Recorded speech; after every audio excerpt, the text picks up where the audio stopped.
Hello. So in this lecture we will continue our discussion on flow boiling in microchannels. So in the previous lecture we looked at the fundamentals of boiling, nucleate boiling and convective boiling and their contribution in general in conventional channels. Then we looked at the different criteria that has been proposed, especially with respect to the boiling in small diameter channels, where the physics of boiling is going to change because of the confinement of the flow. So in this lecture we will look at some of the flow regimes or flow regime maps that are there in the literature for boiling in microchannels, and then we will discuss a bit about the mechanisms of boiling in microchannel and some model. So as we have been doing in the entire course, to get some prior information or in order to start with, we have looked at what is happening in the conventional channels. So same goes for the flow regime maps in microchannels for boiling. So people have tried to compare the flow regime maps for microchannels with those in the boiling in conventional channels, and there does not seem to be the maps or the criteria proposed in the conventional channel. They does not fit well for the data obtained for microchannels. Then we have also seen two-phase air-water flow or two-phase gas-liquid flow in microchannels for adiabatic conditions where there is no heat transfer, and in such cases we have obtained different flow regimes, predominantly slug, bubbly, churn, annular and slug annular. So we will have also tried to compare the two things, but the difference in the two is that the flow rates of the gas and liquid are constant in the adiabatic case, whereas in the case of boiling the evaporation is happening, so the gas flow rate or the vapor quality increase continuously and the liquid flow rate keep decreasing. So along the channel length, if the channel is sufficiently long, one see different flow regimes in the channel length itself, but one do not see the fully developed flow. So for example, one may not be able to see the regular periodic Taylor flow that is observed in case of adiabatic flow, whereas in boiling one might see that these bubbles, there are a number of long bubbles, but they will have different sizes and they will grow in size as they move along in the channel. They will even coalesce with each other. So the flow regimes will depend on the channel size, on the gas and liquid superficial velocities. So here the gas and liquid superficial velocities we can have as say vapor quality, which can represent or which is a measure of gas flow rate, and the total mass flux that can represent the liquid or total mass flux multiplied by 1 minus x, where x is the quality, can represent the liquid flow rate. Apart from this, the wall heat flux can also play a major role in the occurrence of the flow regimes. So what we have in this slide is the experiments that have been performed in two different channel sizes. One is 4.26 mm and the other one is 1.1 mm, and this is for boiling of R134A at 10 bar pressure. And they observed that while the boiling regimes in 4.26 mm channel, they looked like conventional channel.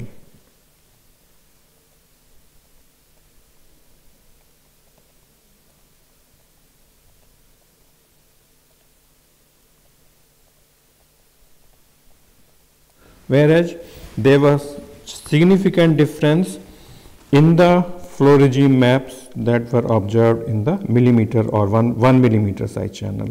So the first thing they suggested that they have not observed any mist flow. So you can see the mist flow is determined or is characterized as the droplets dispersed as mist in the almost dry wall. So where there is when almost all the liquid has dried up, vapor has become saturated or maybe superheated.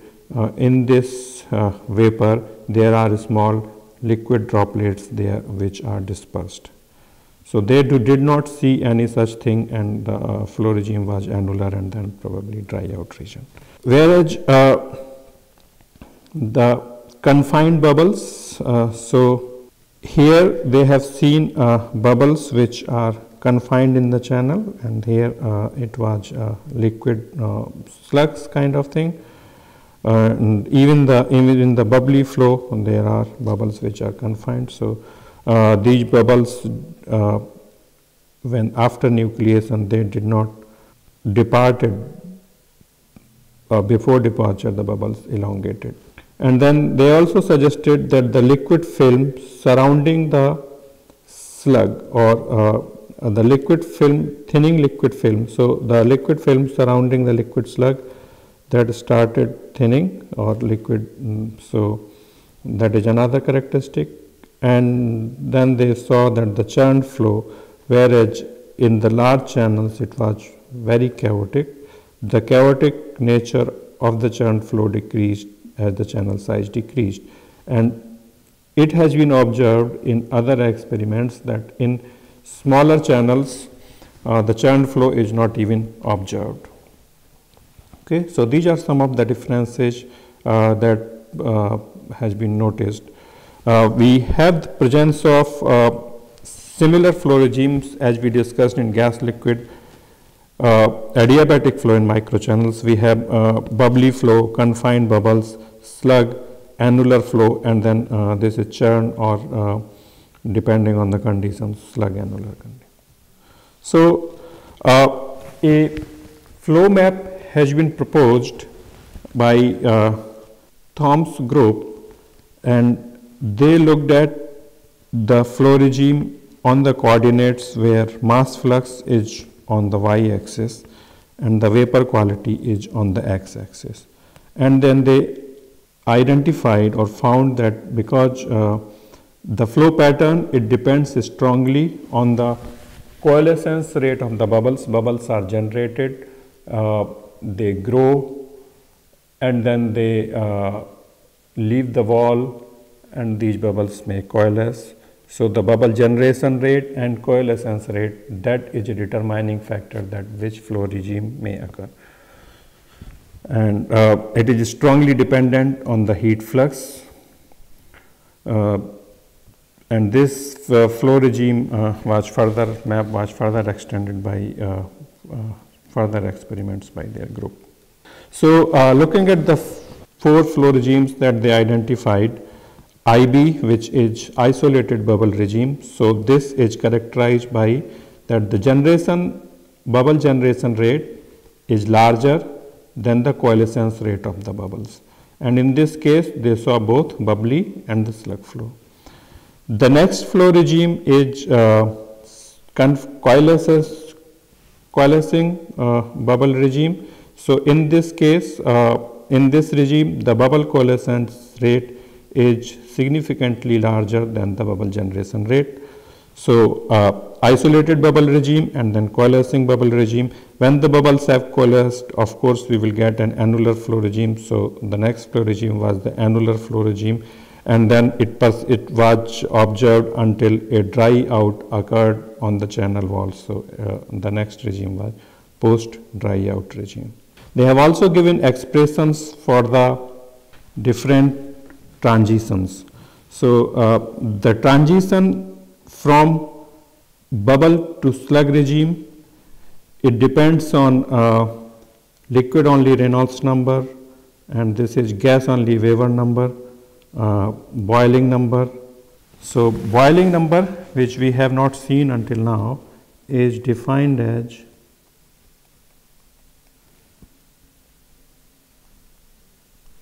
Q wall over G H LV. So Q wall is wall heat flux.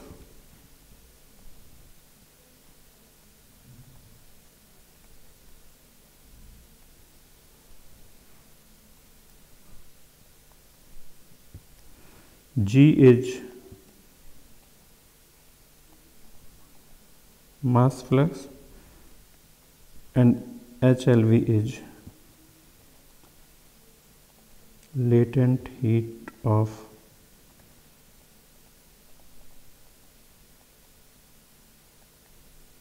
vaporization. So from this one can observe that X from boiling to slug regime, it depends on Q raised to the power 0.41. So it is dependent on Q. Okay. And then slug to annular transition, it depends on liquid only Reynolds number and liquid only Weber number. And then annular to post dry out transition is dependent on the ratio of the density of the two phases, and rho L sigma over G and LH over D. So another flow regime that has been given by Harisian and Gary Miller, they showed it on two different non-dimensional numbers as coordinates. On the x-axis is bond number raised to the power 0.6 into Re, and on the y-axis boiling number into Re. So boiling number is same that we have defined in the previous slide, and you might remember from the previous class that this is called confinement number or convective confinement number.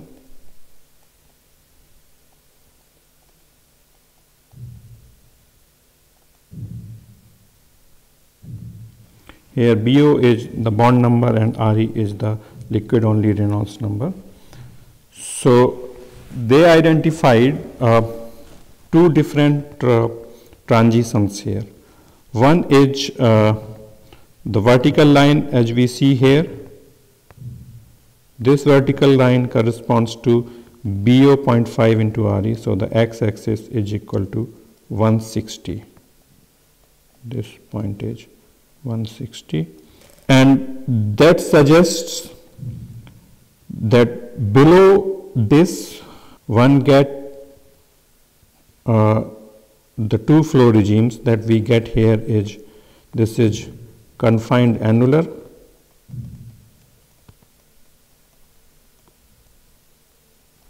and the other one here is confined slug. So the flow regimes below this are confined. Above this one get either bubbly flow regime or churn wispy annular or churn annular flow regime. So the vertical line separates the confined annular or slug flow regime with the bubbly or churn annular flow regimes. Now the other line that separates is the slanted line, which is given by this expression that the boiling number is 0.017, bond number is to the power 0.4 and Reynolds number is to the power minus 0.3. So in this case we see that below the line the flow regime is either bubbly or slug, and above it the confined annular. So this represents the that the bubbles have coalesced and they have made a continuous vapor stream, or they have depending on the surface tension they have the circular regime. So bubbly regime, in the bubbly regime there will be bubbles will be circular or will have a curvature, whereas in the annular flow the bubbles have collapsed and have made a continuous gas stream. Okay. So these are the two flow regimes that has been suggested, and then Haricharan, Garimela, they improved upon their flow regime map and represented it based on NPCH or phase change number. So this is called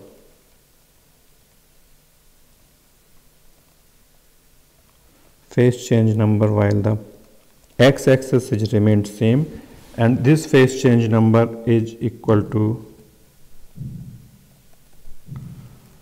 boiling number into L heated divided by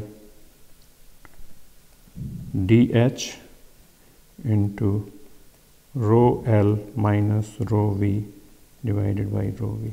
So this takes into account the effect of the heated length of the microchannel. So such a flow regime, this also enables to predict or determine the distance from the inlet where different flow transition can occur. In this case also the same data has been presented, but it as a different ordinate. Okay.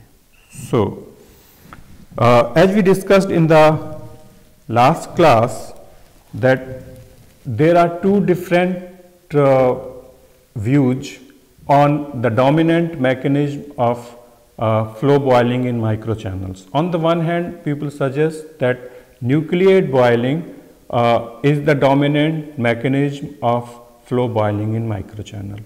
Others suggest that it is not the nucleate boiling, but the evaporation or the convective boiling or the thin film evaporation that occur in the slug flow, that is the dominant mechanism of boiling. Let us look at where does these beliefs come from. Now, in conventional channels, the nucleate boiling, it dominates in bubbly and slug flow patterns, and the enhancement and heat transfer occur from different physical phenomena such as evaporation of the liquid film that is near the bubble when the bubble grow, and then this causes strong mixing in the bulk flow because of the bubble agitation when it leaves the nucleation site. So that is the enhancement, those are the factors which causes the enhancement of heat flux during nucleate boiling.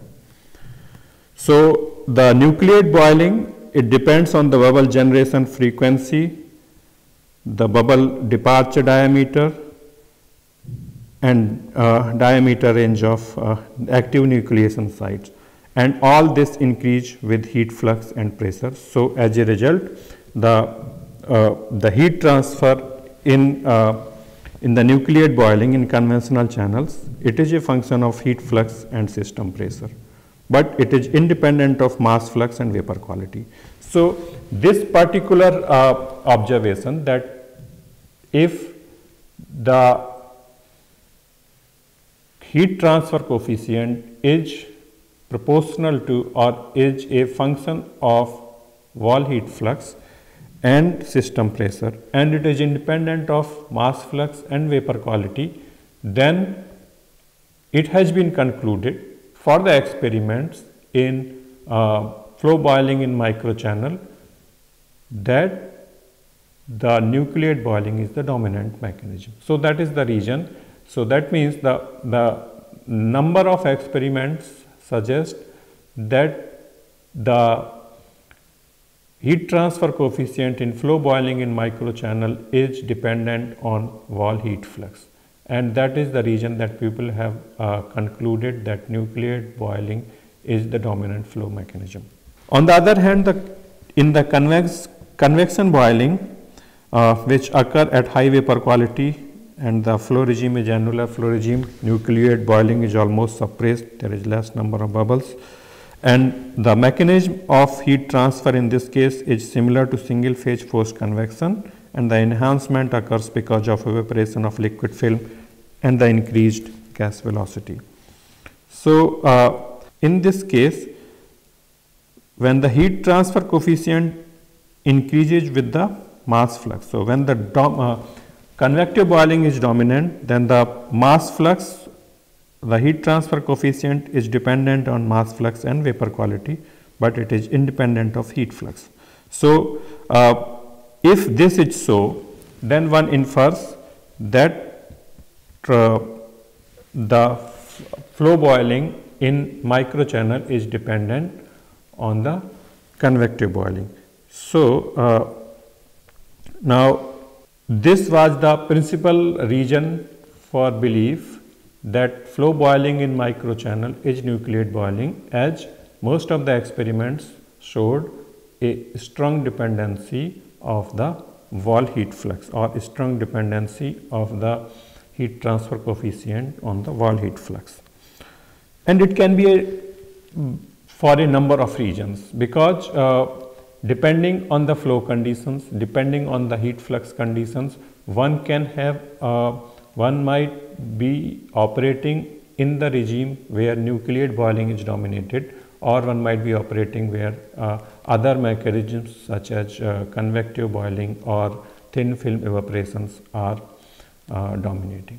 So based on their experiments and analysis, Thom's group suggested that at low vapor quality, the bubbly flow regime occurs, and in this case, the thermal transport is dominated by nucleate boiling.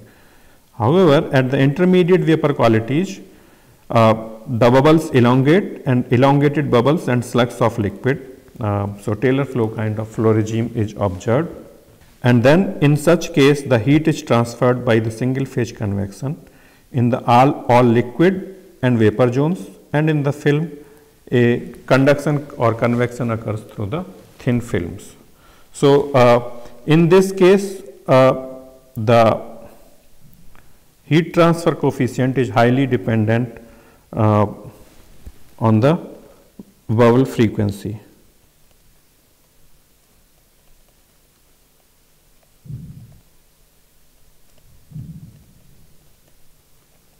Now when the vapor quality is high, then the flow regime is annular flow regime, and in such case the heat transfer is expected to govern by the convection and conduction in the evaporation of the thin film. So in the annular flow there is a thin film that will reduce in the thickness because of the evaporation of the thin film. So the conduction through the film and the evaporation will be the dominant mechanism. Now they suggested that the dependence of boiling heat transfer coefficient on the heat flux, it can be explained by thin film evaporation process in the elongated bubbly flow, and elongated bubble frequency and transient heat conduction processes both are strong functions of heat flux. So they developed a model for this.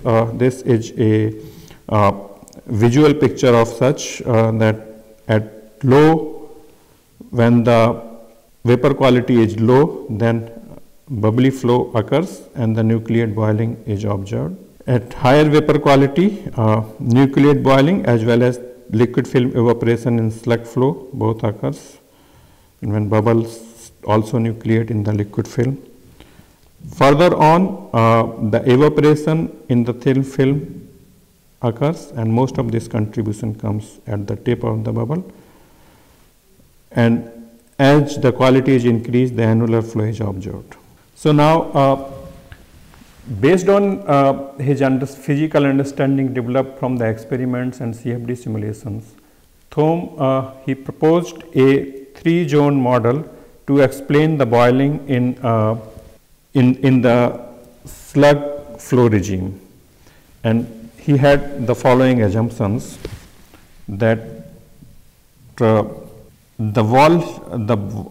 boundary condition on the wall was a constant wall heat flux boundary condition, and slug was considered as a cyclic passage. So slug flow was modeled as a cyclic passage with a constant frequency independent of the axial position, and the flow was considered as a homogeneous flow.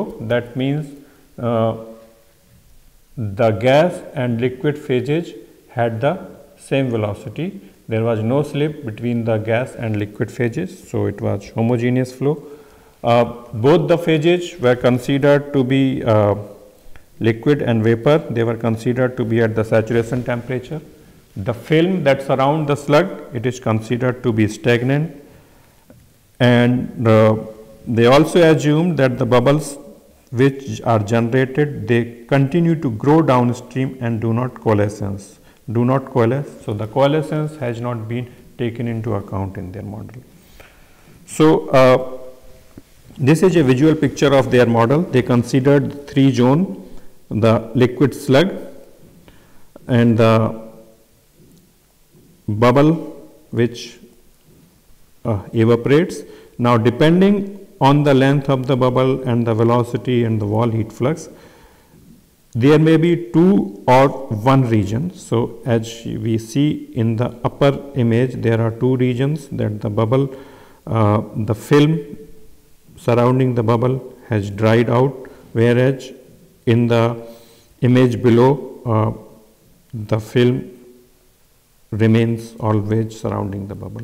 So one can have 2 zones or 3 zones depending on if the dry out of the film occurs in the bubble or it does not occur. So they considered the heat transfer for such a case and calculated that the heat transfer or the local heat transfer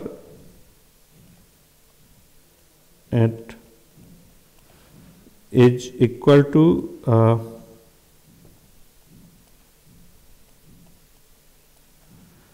sum of the heat transfer coefficients in each of these 3 zones. So 1 over tau T of liquid slug H liquid slug plus T of film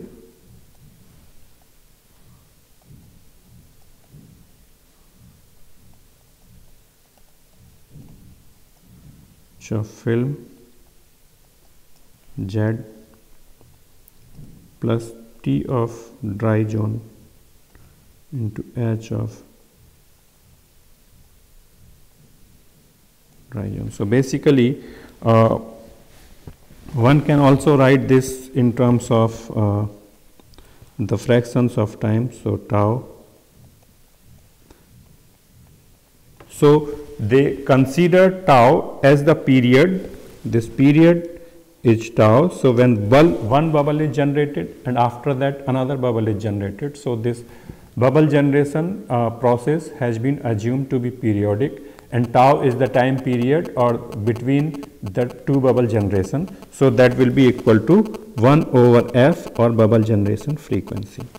Now as we can see that this model, all of these are function of Z, and this is time averaged heat transfer coefficient. So now we need to get the heat transfer coefficient in the liquid slug. We need tau, and we need 3 times TLS, T film, T dry zone if it occurs.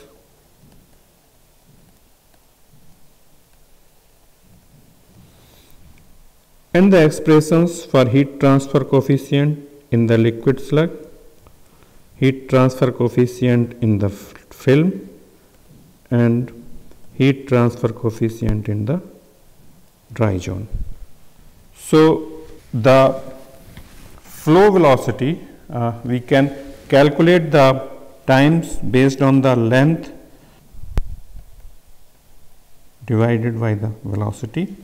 So we need the flow velocity. As we discussed earlier, that the flow velocity is obtained by assuming flow to be homogeneous. So the flow velocity is assume that U gas is equal to U liquid that will be equal to Gx over rho V. So gas flow rate divided by the, or gas flux divided by the gas density, plus G 1 minus x divided by rho L, or we can write this as G x over rho V plus 1 minus x over rho L. Now the liquid slug length, or L slug, can be obtained as G into 1 minus x divided by rho L into tau. So that is the liquid slug length, and similarly the liquid vapor length is G into x tau by rho V. Now from this we can find out, note that this includes film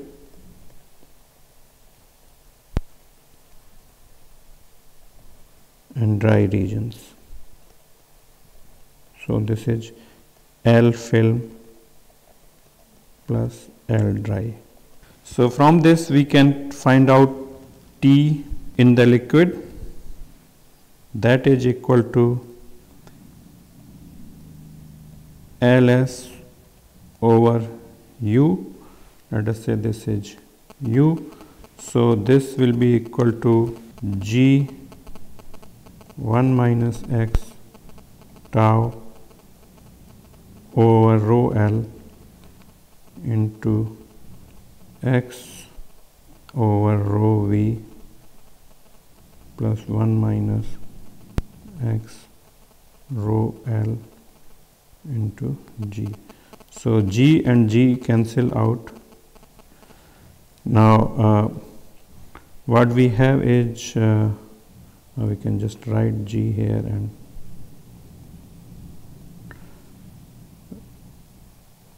now we can divide by x. So we will have tau divided by x over 1 minus x rho L over rho V plus 1. Similarly, T vapor can be obtained as tau Gx tau divided by rho V into G x over rho V plus 1 minus x over rho L. G and G cancel out here, and we have tau divided by x rho V over x over 1 plus 1 minus x over x into rho V over rho L. So these are the expressions for TL and TV. Now we are not going to discuss the criteria for the film dry out here. I mean, we are not going to develop the criteria for the film dry out here, but we will look at briefly that. So what we have here is we have been able to obtain TL and TV, which is T film plus T dry out. Okay. So now the next question is that we need to find out the film thickness, and from that we can obtain a relationship for the rate of evaporation of the film or the decrease of the thickness of the film with time using energy balance. So first thing is that we need an expression for the liquid film thickness at the nose of the bubble. So if this is our slug zone, then what is the thickness of the liquid film at this point? So based on the experiments and the analytical model or the semi-empirical model proposed by Moriyama and Inu for a bubble which is confined between two parallel heated plates and its growth, they developed a relationship for the liquid film at the nose. So let us call that delta Fn, so which is the thickness of the liquid film at start. Now to utilize this, they introduce a correction factor which is called, let us say, C delta N. So this was a model parameter, and this depends on the they obtained a expression for the film thickness at the nose, which we are not going to discuss in detail. Now based on the energy balance, an expression was obtained for the evaporation in the thin film. So for the bubble region, we have the film thickness here as delta N, and when it passes through, the thickness of the film keep decreasing. So if we consider a delta Z length of the film, then we can apply a heat balance, that Q 2 pi r, where r is the radius of the channel, delta Z. So this is the heat incoming from the wall in this delta Z thickness, 2 pi r delta Z.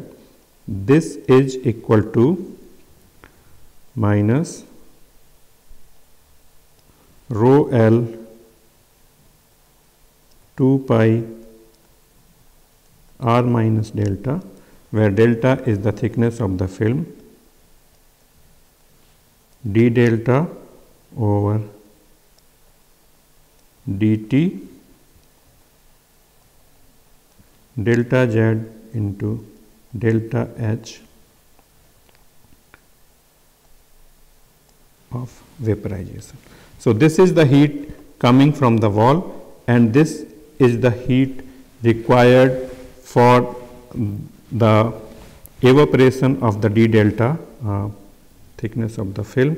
So we can cancel out these two terms, and delta Z can also be cancelled out, and we assume that R is equal to R minus delta, as delta is small,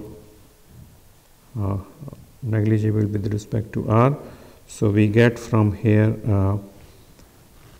Q is equal to, this R and R minus delta can be cancelled out. So we get Q is equal to minus rho L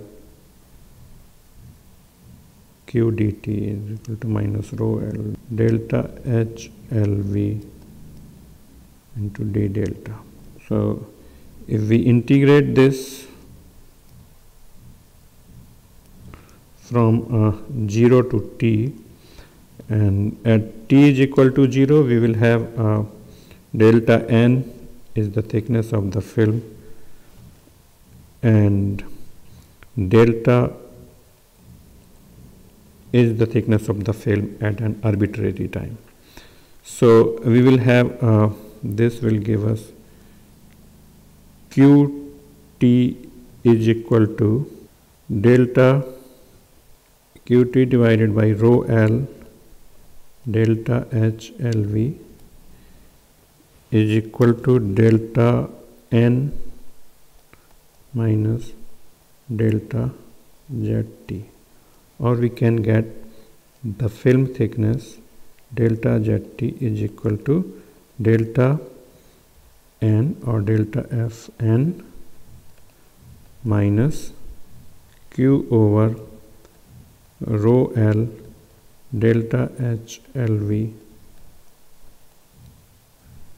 into T.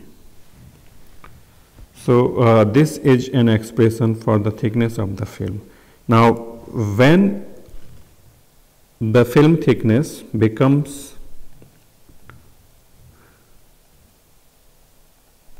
less than a delta minimum, then a dry out region occurs.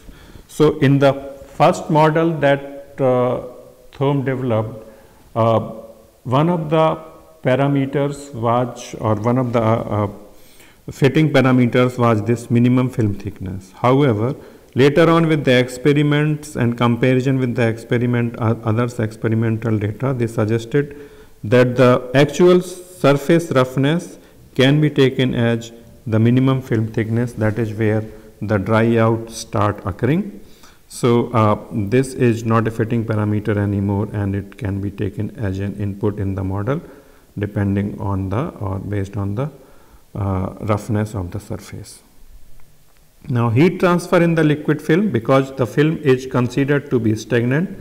So and for a thin film one can consider H film is equal to conductivity of the liquid divided by the delta. So that will give the heat transfer in the liquid film. Now if we go back to our original model, then what we required is the bubble frequency or tau, which is the period, the time periods, and heat transfer coefficients. So we have already looked at the time periods for liquid slug and vapor. We have also looked at the expression which gives us that when the dry out will occur. So we can find out T film and T dry. So we can get the 3 times. We have also discussed the heat transfer coefficient on the film.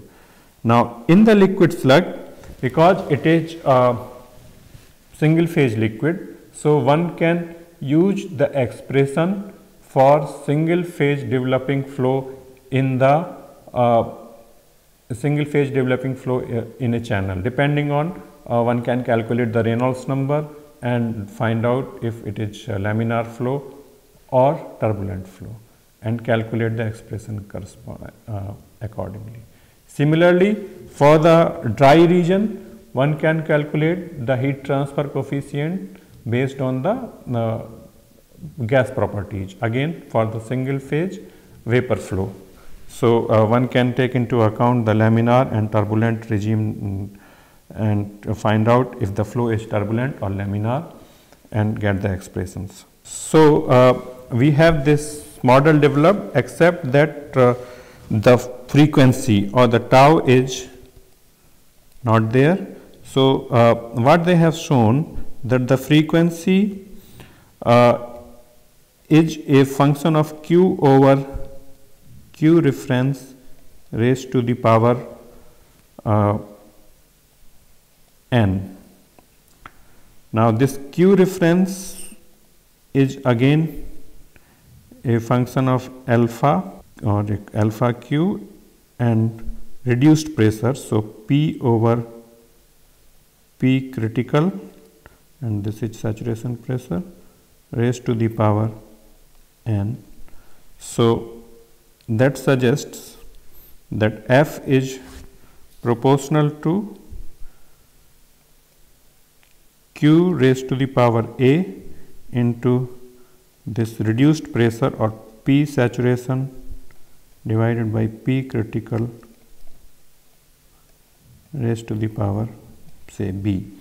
So F is, or the frequency of the bubble generation, is proportional to Q raised to the power A. So from this one can see that the bubble generation frequency and therefore the heat transfer coefficient is, overall heat transfer coefficient is a function of the wall heat flux. In the model they had 3 different adjustable parameters. One is bubble frequency, and we have seen to give bubble frequency they need to provide one constant and two parameters here, and the nose film thickness correction factor C delta n, and the minimum fill thickness. So they were able to eliminate one of the fitting parameters, channel roughness, based on the channel roughness. So this is not arbitrary anymore. However, the parameters for the bubble frequency and the film correctness factor. So there are 4 parameters that needed to be determined from the experimental data. So based on the parameters that they have determined, they have obtained the fitness of the model. So this model is based on the assumption that the evaporation in the liquid film is the dominant mechanism of flow boiling in microchannels. However, several experiments have shown in recent times that there might be the presence of small bubbles in the liquid film region, in the liquid slug, or in the liquid film. So if this is the case, then nucleate boiling can also be important. So in my opinion, it has not been yet, the final verdict is not out yet, what is the dominant mechanism of flow boiling in microchannels. There still needs to be a lot of experiment to be done, especially look at the flow pattern for different channel roughness, for different liquids, for different channel cross sections at different mass flux, and identify the flow patterns and corresponding flow regimes and related to the mechanism of flow boiling in microchannels. Okay. So in summary, what we have discussed today is the flow regime maps, the 2 flow regime maps. One is by Professor Thoms group and another one is Professor Gary Mullah's group. Professor Thoms group's model was based on the mass flux and vapor quality as the coordinates, whereas Professor Gary Mullah, he had the 2 non-dimensional numbers as the coordinates. On the y-axis, he had BL into RE, boiling number into liquid only Reynolds number, and on the x-axis, the convective confinement number, which is bond number raised to the power 0.5 into Reynolds number, and based on that, they suggested the occurrence of different flow regimes. Then we discussed the possible reasons why people think that nucleate boiling is dominant and why people think that convective boiling may be dominant. And then we have discussed briefly the model by Professor Thoms group, where he has considered the slug boiling in slug flow regime in microchannels. So he basically in the model identified the 3 zones: the liquid slug zone, the film zone, and the dry vapor zone. In the liquid slug zone, in this model, the heat transfer coefficient is the time averaged heat transfer coefficient. So one look at the heat transfer coefficient at one particular location and sum it for the entire time period. Now in the liquid slug zone, the heat transfer coefficient can be determined from the single phase correlations for developing or fully developed regions, depending on the length and the developing length, etc. Same is true for dry vapor zones, for the dry regions, because there is only vapor present in this region. For the film region, as the film is stagnant, so the heat transfer coefficient is K over delta, and because now we had to obtain 3 times T film, T dry zone, and T slug zone. So for the T slug, we can calculate the length of the slug divided by the two-phase velocity or divided by the homogeneous velocity. Then similarly, we could calculate the T film plus T dry, the length of the vapor zone divided by the velocity, and then we calculated an expression for the evaporation in the film based on the energy balance in the film, the heat coming in from the wall and heat being utilized for the evaporation. So from that we could calculate the evaporation rate in the film, and so the thickness of the film or rate of decrease of the thickness of the film. So from that we can also calculate the time at which the dry out will occur. The initial thickness of the film can be obtained, they have developed a correlation based on the literature, data available in the literature for a bubble growing between two parallel plates which are being heated.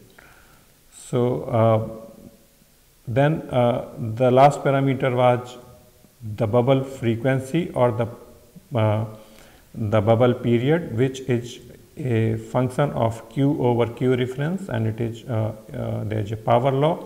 So the bubble frequency is a function of Q. So that is where the dependence of the heat transfer coefficient or the overall heat transfer coefficient in the slug flow regime is observed, which explains the dependency of the heat transfer coefficient on wall heat flux even in the thin film evaporation models. Okay, so that's all for this lecture. Thank you.